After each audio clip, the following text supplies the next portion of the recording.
Ey qizcha, ota-onang qani? Uyda.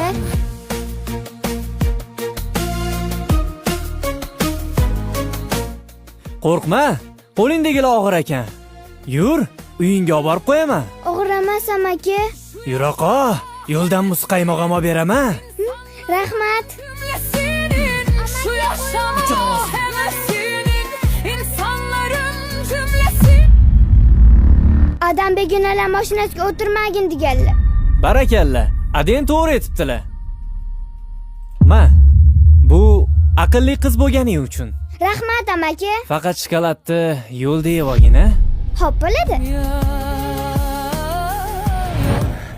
Qizim, senga do'konning oldida qimirlamasdan kutib turgin dedim-ku. Begonalar bilan gaplashmasdan keldim.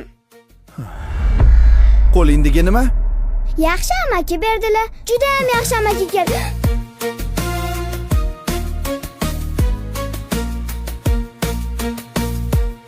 Begonalar bilan gaplashma. Ularni qo'lidan hech narsa olmagin degandim-u, qizim. Lekin u amaki yaxshi odam edilar. Yaxshi ko'rinish yovuzlarning niqobi bo'lishi mumkin. Agar mana shu shirinlikni yeganingda hozir o'lishing mumkin edi, qizim. Unutma bolam.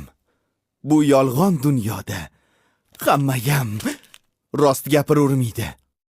Sen esa menga keraksan.